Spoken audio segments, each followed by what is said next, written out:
Let's predict player stats for the Colorado Avalanche and the Columbus Blue Jackets for the upcoming 2026-2027 NHL season. Starting with the Colorado Avalanche, we're going to, of course, start with the forwards. And, of course, we're going to start with Nathan McKinnon. Last season in 25-26, he played 80 games, had 53 goals, 74 assists for 127 points. He won the Rocket Richard. He couldn't hit a wide open net in the Olympics, though, but yeah, it is what it is. Anyway, he also scored a couple empty netters to get himself the Rocket. So Caulfield's salty about that, but he won it. So what can I say? Anyway, for the upcoming season, I do believe his goal scoring was a little bit too high, but Nathan McKinnon is an absolute dog. He puts up a ton of points every season, and I can only expect more of the same next season. So, for that reason, I gave him 84 games played, 45 goals, 88 assists for 133 points. So, I do expect his shooting percentage to go down a little bit, but his assists to go up to compensate. So, that would be his second 130-point season, and would that be enough for Nart Ross? I don't know.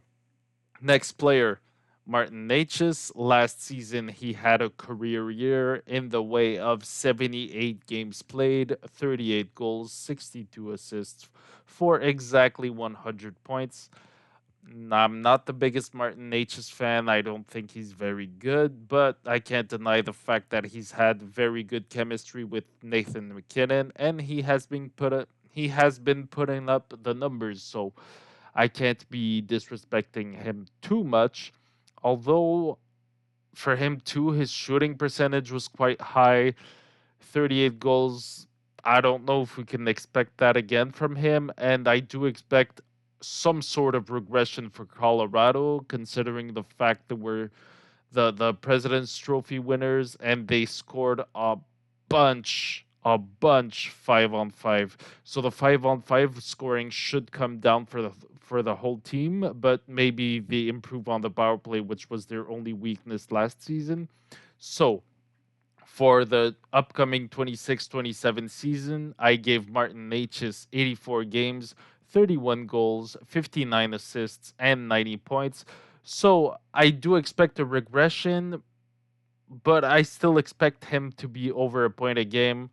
Uh, Avalanche fans might be mad about the fact that I don't expect Nate just to put up like 115 to 120 points, but I'm trying to be realistic. I don't think he is that good of a goal scorer. I do expect the assists to stay around the same, so that's why I give him 90 points.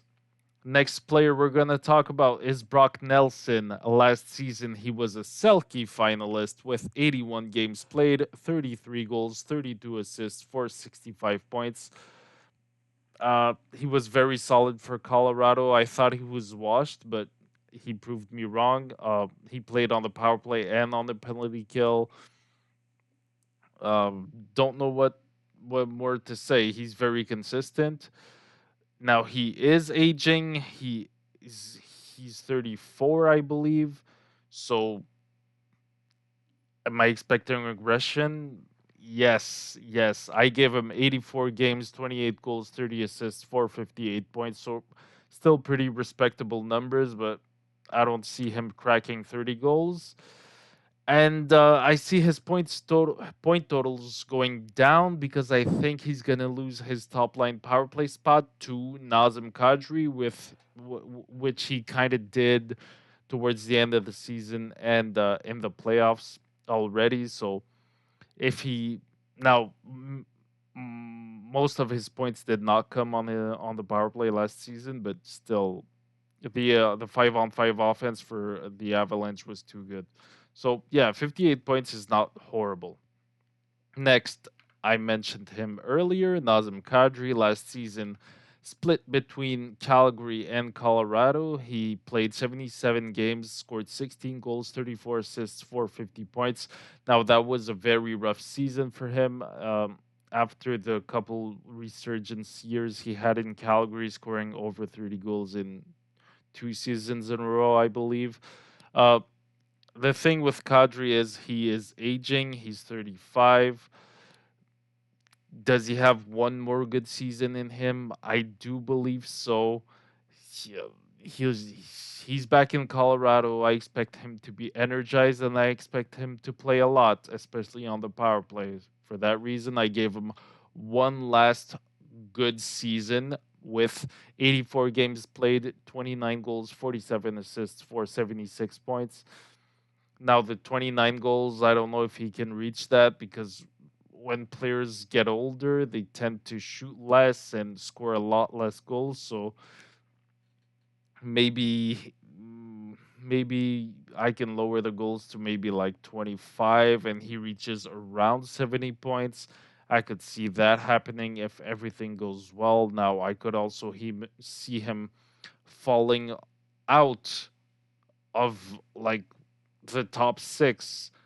N- no, he's not going to fall out of the top 6 because Colorado is lacking depth, but I could see his numbers drop by a whole bunch because he is old, like I said. But I do have hope for him. I think Colorado has very good offense, so I give him 76 points. We'll see if he gets there.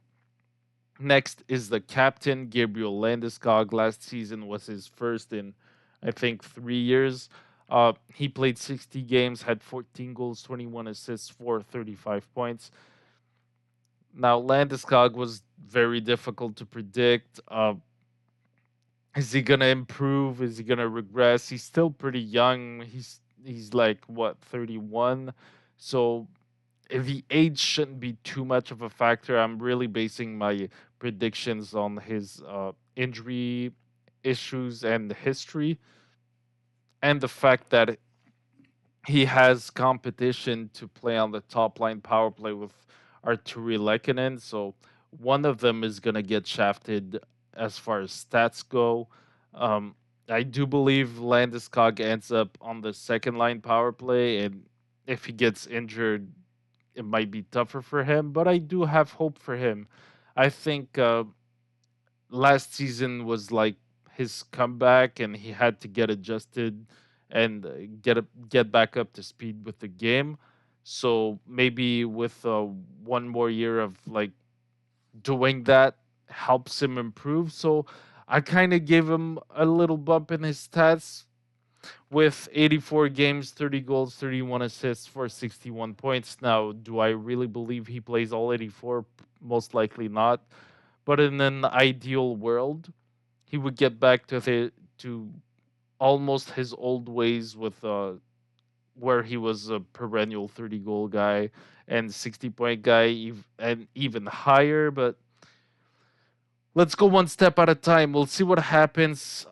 If Lekkonen has the top line power play spot all season, Landeskog's numbers might hurt a little bit, but we'll see what happens. As I mentioned, Arturi Lekkonen, he is in a contract year this season. Last season, he played 70 games, had 21 goals, 27 assists for 48 points. Now, that's not too bad, but looking at his numbers, his shooting percentage was horrible. His power play points were horrible. I believe he's going to have a very good contract here. So that's why I have him playing ahead of Landeskog on the top line power play, as crazy as that sounds.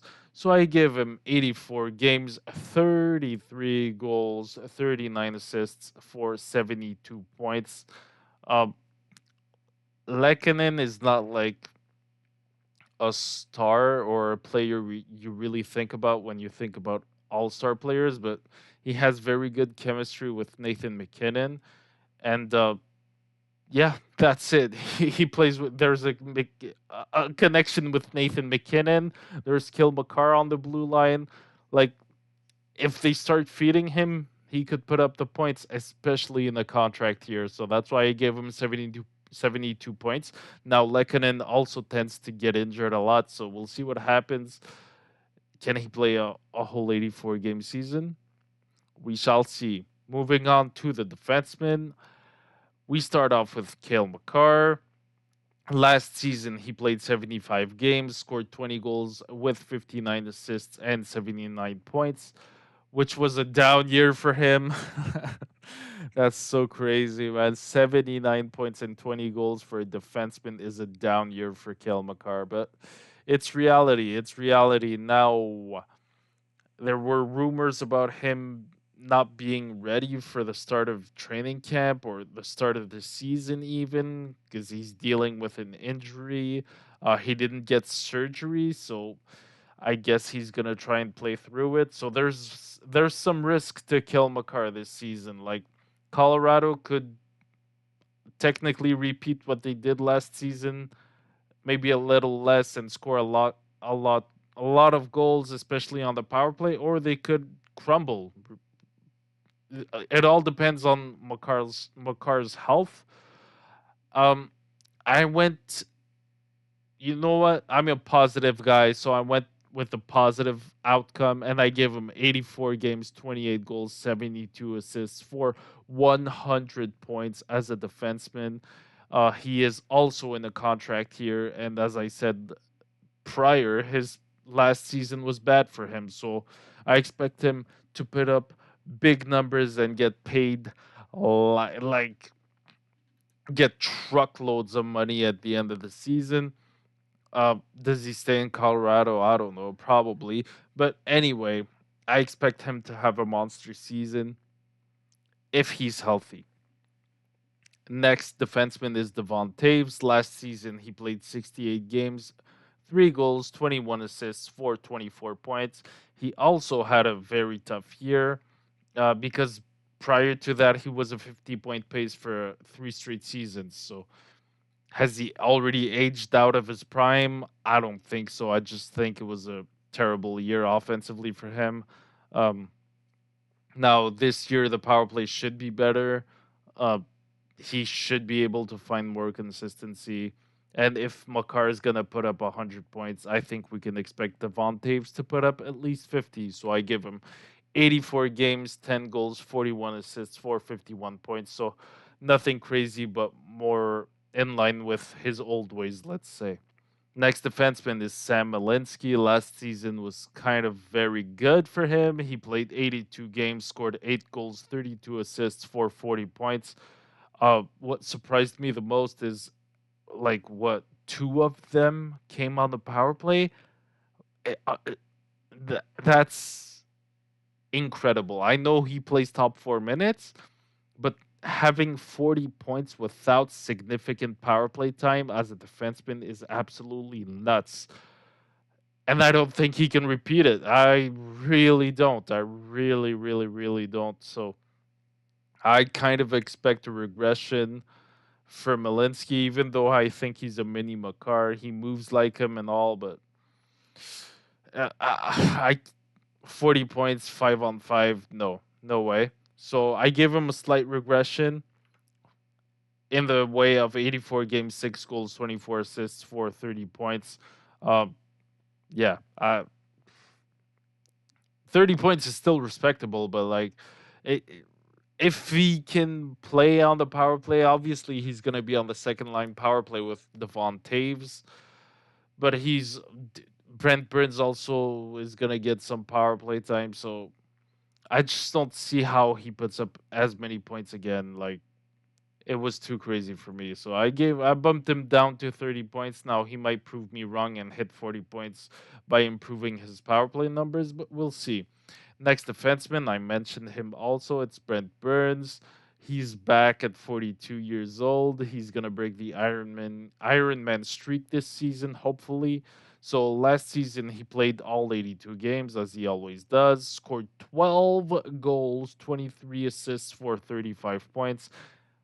Once again, kind of similar to Malinsky, most of those came on 5 on 5. I think one or two came on the power play, and the 12 goals are crazy. That's like schizophrenic level, and he doesn't even play top 4. So I do expect the goals to go down, but the points to stay pretty much in the same range because Brent Burns is a legend. But yeah, so I gave him 84 games, 8 goals, 19 assists for 27 points. As I said, the shooting percentage was way too high, so that's why I bumped it down. Next is going to be the goalie. I went with Mackenzie Blackwood as the starter because he has a big contract and realistically, he's the starter on this team. I know Wedgwood has had an amazing season last year, but can he do it again? I really doubt it. He's 33 years old. Like, to me, it was a fluke year. We'll see if he can prove me wrong, but Blackwood should be the starters. So last season, he dealt with injuries. He only played 39 games. He won 23 of them, two overtime losses, three shutouts, and zero assists. Um, yes, he did deal with injuries, but he also lost his starting spot to Scott Wedgwood. So it could definitely happen again, but assuming it doesn't, I expect Blackwood to play 50 games, put up 30 wins, four overtime losses, two shutouts, and zero assists. So a slightly worse win percentage because Colorado's win percentage last season was crazy, and they did lose a lot of depth, especially on the forward side. So they lost Jack Drury, they lost Ross Colton, so on and so forth. So I don't expect the bottom six to be as good. So maybe the goaltending numbers suffer a bit from that. But regardless, Blackwood should be a solid starter. We'll see if he can stay healthy. Now, moving on to the Columbus Blue Jackets, starting with the forwards, we're going to speak about Kirill Marchenko. The rumor mill is kind of crazy right now. Last season, he played 76 games, had 27 goals, 40 assists for 67 points. Um, I really it was difficult to predict Marchenko because of the so many trade rumors around him right now. So when there's so much uncertainty surrounding a player, I don't know what to do. So I gave him 84 games, 34 goals, 37 assists, 471 points. So kind of similar to what he did this season, just with more goals. Because I do think Marchenko should score more goals. He has all the talent to do it. He just needs to find a spot on the power play, which should be at the left circle. But yeah, I expect Marchenko to score more. Now we'll see what happens with the trade rumors. He might as well. He, he might be traded before the start of the season. So I don't know. There's a lot of uncertainty, and sometimes when there's so much uncertainty surrounding a player, they just implode. They can't produce. So we'll see what happens with him. Um, Hopefully it doesn't happen, as in him imploding. I don't really care about the fact that he gets traded or not. No, yes, I do care because that would suck for Columbus because they always seem to lose good players. So hopefully he stays and he plays good. Next is Adam Fantilli. Last season, he played all 82 games, had 24 goals, 35 assists, 459 points. The 24 goals were kind of low, especially considering the fact the seasons before that he scored 32 goals. So he just passed the 200 game mark, but he's a big player, so I don't really expect him to have a breakout season. Although I think the 24 goals were low, so I gave him 84 games, 32 goals, 35 assists, 467 points. So an improvement, but not like a crazy career breakout year. So uh, I love Fantilli. He doesn't have a contract right now, so we'll see what happens there if he gets signed before the start of the season. Hopefully, it happens, but there's too many question marks in Columbus. I've talked about their two best forwards, and there's question marks everywhere so far. So not looking good. Not looking good. Next is the newcomer. Excuse me. Valery Nichushkin last season in Colorado, he played 72 games, 17 goals, 32 assists, 449 points. Once again, the goal scoring was that's way too low for Nichushkin. He should hover around 30 goals pretty much every season. He's a big power forward. He kind of deals with injuries from time to time, but let's see if a change of scenery helps him. I think he's going to get a lot of ice time. I expect him to be on the top line with Fantilli and Marchenko. And if that happens, I could see him playing 84 games, scoring 30 goals, 32 assists, 462 points. So nothing crazy, but respectable numbers for Nichushkin. Next, Kent Johnson. Last season was horrible for him. He played 76 games, had 7 goals, 15 assists, 422 points. I don't know why Kent Johnson gets played on the fourth line and doesn't see any power play time, but the season before that, he was, what did he have? Almost 60 points. So he's super young. I don't know why the coaches in Columbus don't like him. Maybe because of his defensive deficiency. I don't know. I would play him a lot. Like he has hit the 200 game mark, so I technically he should be breaking out, but Columbus isn't giving him the ice time he needs. Now, is he gonna get a top six role this season? I don't know, which is why I couldn't justify giving him a breakout season. Although I do believe that 7 goals, 15 assists, even for a fourth liner, that's pretty bad. No, not a fourth liner, but a third liner. So I have hope for him. Hopefully, he figures it out. He is in a contract here, although he's an RFA, so I do expect him to improve, but not by a crazy amount. So I gave him 84 games, 18 goals, 29 assists, 47 points, and hopefully he builds on that. And next season he puts up over 75 because he's super skilled and I love him. I want to see him do good. Next, Sean Monahan. Last season, another player who had a very rough season. 78 games, 13 goals, 23 assists, 436 points. 13 goals is despicable. Let's be real, that's not good. So I expect him to be better and have a higher shooting percentage. He's going to get all the ice time in the world. Him and Fantilli are penciled in as the number one and number two centers. And Monahan plays on the PK too. Also, he is 3 years removed from UFA, so I expect him to have a pretty good season. I gave him 84 games, 29 goals, 38 assists, 467 points. Now that would be second on the team, tied with Ventilli. That's pretty high. Monahan also tends to deal with injuries, but I think he wants a contract, even though it's kind of far away still. But 3 years from UFA, sometimes players really improve their numbers, and I hope to see that from Monahan too. Next is the newcomer Connor Garland last season, and yet another player who had a rough season. 71 games, 12 goals, 21 assists, 433 points. And as you see right now, nobody on Columbus cracked 30 goals. Like, not all of them played for Columbus last season. I'm aware of that, but they didn't crack 30 goals, and that's weird. That's worrisome.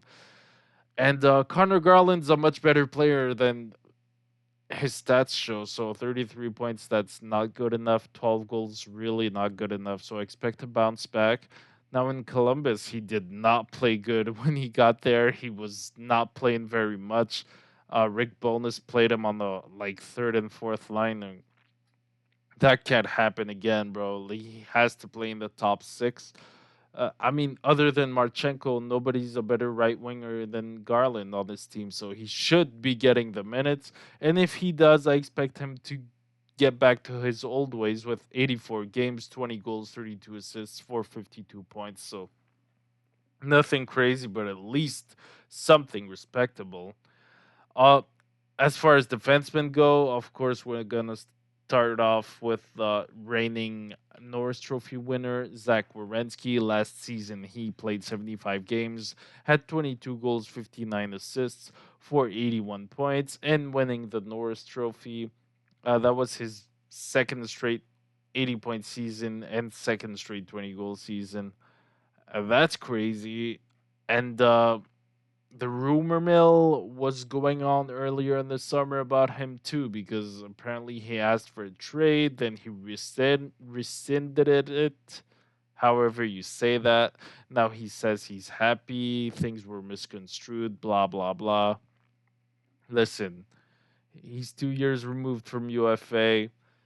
I think he's gonna walk. If there's smoke, what's the saying? Where there's smoke, there's fire or some shit. I don't know. But the rumors around Columbus really worry me, so I had to give him a decrease in points. So I give him 84 games, 18 goals, 50 assists, 468 points. Now that's still really good, but it would be a fall off from where he's been the past 2 seasons. We'll see what happens with him. Next, Denton Matejchuk. Last season, he played 75 games, had 13 goals, 18 assists for 31 points. The 13 goals were way too high. I'm not going to lie. He shot like 14%, which is crazy. That's not happening again. So I expect the goals to fall off. But honestly, Matejchuk should run the second power play unit, and I don't see why he couldn't put up similar or even more points than he did last season. Just the goals were too high for me, so I give him 84 games, 77. No, no, not 70, not 77. But 7 goals, 29 assists for 36 points. And honestly, I could see him reaching 40, especially if Orensky gets injured. Next is Ivan Provorov. Last season, he played all 82 games, scored 9 goals, 22 assists for 31 points. Uh, that's what you can expect from Provorov every season, basically. So I give him pretty much the same numbers with 84 games, 7 goals, 25 assists, and 32 points. Not much to say here other than the fact that he's overpaid as fuck. Next, Damon Severson. Last season, he played 71 games, scored 8 goals, 24 assists for 32 points, and kind of similarly to Provorov, you can expect this pretty much the same numbers from Severson. So I give him 84 games, 7 goals, 24 assists for 31 points. So the top four defensemen in Columbus, everybody except Werenski is gonna score 7 goals. Yeah, but yeah, all Severson's also overpaid and for too long. But it's Columbus. What do you expect? Next, moving on to the goalies. I picked Jack Reeves to be the starter, and I don't think that's very controversial considering Elvis hasn't been very good for a pretty long time now. So last season, Greaves played 55 games, had 26 wins, 9 overtime losses, 2 shutouts, and 1 assist. But as I mentioned throughout the video, I think there's a lot of uncertainty around Columbus. There's a lot of trade rumors. There's some players that don't get much ice time. There's some players that aren't producing up to par, and they're lacking goal scoring. They're lacking a lot of things. So I'm expecting a rough season in Columbus. Uh, I think they'll be nowhere near the playoffs. So I gave I gave Greaves some rough stats. 57 games, 23 wins, 11 overtime losses, 2 shutouts, and 0 assists. Um, yeah. Hopefully I'm wrong about Columbus. Hopefully I'm wrong. I like you guys. I want you to keep your good players. I hated what I hated when Panarin, Bobrovsky, Duchesne, and hell, even Ryan Dzingel left your team. I think you guys deserve better. The fans always show up. I love the cannon. I love the goal horn. It just sucks that you're in Ohio, I guess. Anyway, that's it for this video. Tell me what you guys think in the comments. Tell me why I'm wrong. Tell me why you're better than me. Thanks for watching. Catch you guys later. Peace.